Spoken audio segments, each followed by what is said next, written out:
నమస్కారం. హిందూ ధర్మశాస్త్రాల ప్రకారం మాఘ మాస శుక్లపక్షంలో వచ్చే ఏకాదశిని జయ ఏకాదశి లేదా భీష్మ ఏకాదశి అని పిలుస్తారు.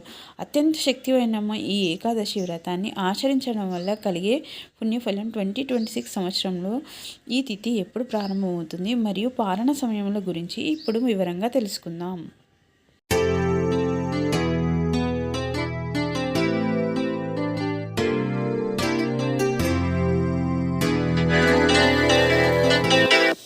జయ ఏకాదశి తిథి సమయములు 2026 సంవత్సరంలో జయ ఏకాదశికి సంబంధించిన ఖచ్చితమైన సమయములు ఇప్పుడు చూద్దాం.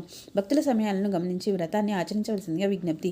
ఏకాదశి తేదీ జనవరి 29, 2026 గురువారం ఏకాదశి తిథి ప్రారంభం.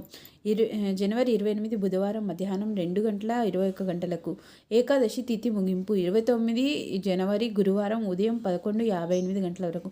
ముఖ్యంగా శాస్త్ర ప్రకారం సూర్యోదయ తిథికి ప్రాధాన్యత ఉంటుంది కాబట్టి జనవరి 29 రోజు గురువారం నాడే ఏకాదశి ఉపవాసాన్ని ఆచరించాలి.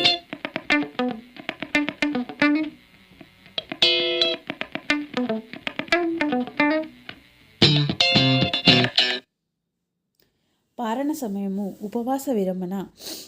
ఏకాదశి వ్రతంలో ఉపవాసం ఎంత ముఖ్యమో మరుసటి రోజు ద్వాదశి గడియల్లో చేసే పారణ కూడా అంతే ముఖ్యము. సరైన సమయంలో పారణ చేయకపోతే వ్రత ఫలం లభించదని శాస్త్రాలు చెబుతున్నాయి. పారణ తేదీ జనవరి 30 శుక్రవారం. పారణ సమయము శుక్రవారం ఉదయం 9:42 లోపు ఉపవాసాన్ని విరమించాలి. కారణం ద్వాదశి తిథి రోజు 9:42 గంటలలోకే ముగుస్తుంది కాబట్టి ఈ సమయంలోపే పారణ పూర్తి చేయడం అత్యవసరం.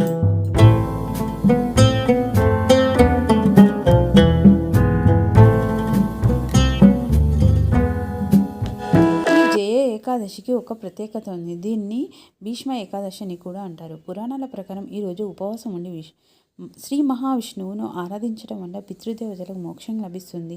అలాగే తెలియక చేసిన పాపాల నుండి విముక్తి కలిగి మరణానంతరం ఉత్తమ గతులు ప్రాప్తిస్తాయని భక్తుల నమ్మకం. ఈరోజు విష్ణు సహస్రనామం చేయడం లేదా ఓం నమో భగవతే వాసుదేవాయ అనే మంత్రాన్ని జపించడం విశేష ఫలితాన్ని ఇస్తుంది.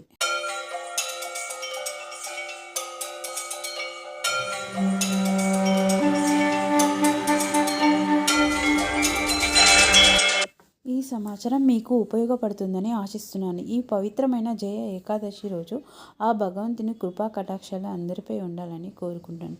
స్వస్తి. సర్వే జనా సుఖినో భవంతు. ధన్యవాదాలు.